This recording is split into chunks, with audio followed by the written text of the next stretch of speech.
Hello everyone, and welcome back to another video lecture on centrifugal compressors.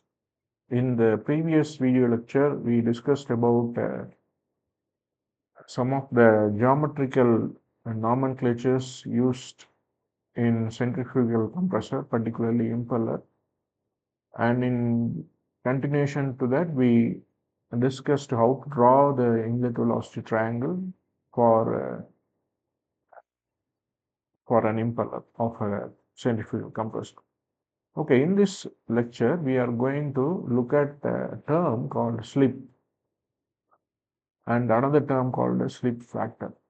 ஓகேவா இந்த video லெக்சரில் நம்ம என்ன பார்க்க போறோம்னா ஸ்லிப் அப்படிங்கிற ஒரு டேர்ம் பற்றியும் அப்புறம் ஸ்லிப் ஃபேக்டர் அப்படிங்கிற ஒரு டேர்ம் பற்றியும் பார்க்க போகிறோம். To understand what is slip, let us take the example of a radial impeller. Right. So you can see here, I have drawn the exit velocity triangle for radial impeller. Okay, so here I have drawn a right angle triangle, okay, in blue color. So this right angle triangle is exit velocity triangle for radial impeller. Okay, right. So when you will get this right angle triangle as the exit velocity triangle, அப்படின்னு பார்த்தீங்கன்னா under ideal flow conditions, அதாவது without slip இருக்கும்போது the exit velocity triangle will be exactly a right angle triangle. There are three sides in the velocity triangle. So அதில் ஒன்று வந்து C, that is absolute velocity, then U blade speed, then the third side is V relative velocity. So you all know we use the suffix 2 for the exit conditions. And we have also marked the angles alpha 2 and beta 2. Alpha 2 na absolute error angle and beta 2 na relative error angle. இப்போ let us take the velocity C2, that is absolute velocity. Okay, so இப்போ I can resolve this velocity C2 into two components. C2-வை ரெண்டு காம்பனண்ட்டாக divide பண்ணலாம். ஒன்று வந்து along horizontal direction, இன்னொரு component along the vertical direction. Particularly when we draw the exit velocity triangle for an impeller, whether it is radial impeller or any other impeller, okay, we consider two directions. Okay, here I have shown the horizontal direction வந்து tangential direction சொல்லுவோம், and vertical direction radial direction நம்ம சொல்லுவோம். இப்போ பார்த்தீங்கன்னா U2 ஹரிசாண்டலாக இருக்கு. Okay, அதனால U2க்கு இன்னொரு term U2க்கு என்ன யூஸ் பண்ணுவோம்னா tangential speed அப்படின்னு சொல்லுவோம். U2 is actually called as blade speed. Another term for U2 is tangential speed. Okay, right. So now we take the velocity C2. I resolve this velocity along horizontal direction and vertical direction. Horizontal direction resolve பண்ணும்போது எனக்கு CT2 கிடைக்கும், அதாவது tangential velocityன்னு சொல்லலாம். Vertical directionல கிடைக்கிற காம்பனண்ட்டை radial component. Okay, இங்க let us take the tangential component. ஓகேவா, that is CT2. CT2 எதுக்கு ஈக்குவலாக இருக்கு அப்படின்னா is equal to U2. Okay, and then second point to be noted here, V2 ஓட angle of V2 with respect to horizontal, அதாவது beta 2. Okay, V2க்கும் ஹரிசாண்டலுக்கும் இடையில இருக்கிற angle beta 2, and beta 2 is equal to 90. Okay, right.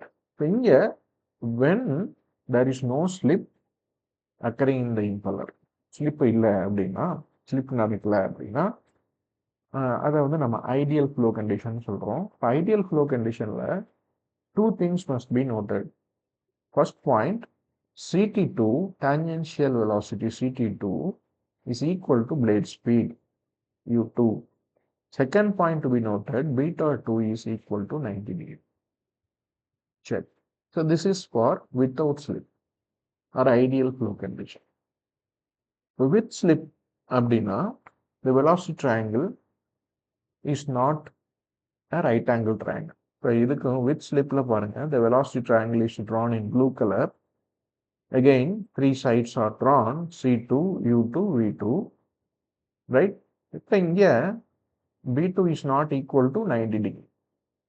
Not B2, sorry, beta 2 is not equal to 90 degree. எப்படி இருக்கு? beta 2 is less than 90. ஏன் அப்படின்னா the flow leaving the impeller vanes இருக்கு இல்லையா, V2. So V2 represents the flow leaving the direction of flow leaving the impeller vane. அதாவது impeller vaneல இருந்து வெளியே வரக்கூடிய flow direction-ஐ இந்த V2 indicate பண்ணுது. So this is the direction. Okay, நார்மலா radial vanesல radial impellerல வேனோட exit angle 90 டிகிரியா இருக்கும். வேன்னா இந்த பிளேடோட எக்ஸிட் ஆங்கிள் 90 டிகிரியா தான் இருக்கும். ஓகே, ஆனா இங்க ஸ்லிப் ஸ்லிப் நடக்கும்போது என்ன ஆகுதுன்னா, இந்த ஃப்ளோ லீவிங் த இம்பல்லர், வெளியே வருது இல்லையா இம்பல்லர்ல இருந்து, அப்ப இந்த வேன் எந்த டைரக்ஷன் இருக்கு அந்த டைரக்ஷனை ஃபாலோ பண்ணாம அதை விட்டு வேற டைரக்ஷன்ல டீவியேட் ஆகி வரும். ஓகே, இது எதனால நடக்குதுன்னா due to the inertia of motion. Okay, inertia of motion of air and the air flow ஓட inertiaனால blade ஓட direction ஃபாலோ பண்ணாம ஏர் வந்து வேற டைரக்ஷன்ல வருது. ஸோ பிளேடோட டைரக்ஷன்ல ஃபாலோ பண்ணுச்சுன்னா இந்த V2 90 டிகிரியா இருக்கும். அதுதான் ஐடியல் கேஸ். பட் இங்க V2 ஓட டைரக்ஷன் 90 டிகிரியா இருக்கும். இங்க வந்து V2 ஓட டைரக்ஷன், அதாவது beta 2 பார்த்தீங்கன்னா less than 90 டிகிரியா இருக்கு. So here the things to be noted அப்படின்னு பார்த்தீங்கன்னா, let us take CT2. CT2 வந்து பார்த்தீங்கன்னா, you can see the orange color arrow mark drawn here. The length of CT2 is smaller than the length of U2. அப்ப earlier without slip இது ரெண்டும் ஈக்குவலா இருக்கு. CT2 is equal to U2, but here CT2 is less than U2. The second point to be noted is beta 2. Beta 2 is not equal to 90 degree, it is less than 90. Okay, so these are the features in the exit velocity triangle when there is a slip. A slip அப்படின்னா என்ன அப்படின்னா, the difference between blade speed and the tangential velocity at the exit of the impeller vane, அதாவது U2 minus CT2. Okay, so there is a factor called slip factor. It is otherwise called as slip coefficient. அதுக்கு sigma அப்படிங்கிற ஒரு notation use பண்றோம். So that is equal to ratio between tangential velocity at the exit to the blade speed at the exit of the impeller. அதாவது sigma equal to CT2 by U2. So here in this video we discussed about what is slip, what is the cause for slip, and how the velocity triangle changes when that's a slip. Okay, so here we have taken the example of radial impeller and we discussed about slip. இந்த ஸ்லிப்னால வேற என்னென்னலாம் நடக்கும் அப்படின்னா, this slip reduces the it increases the work input to the compressor.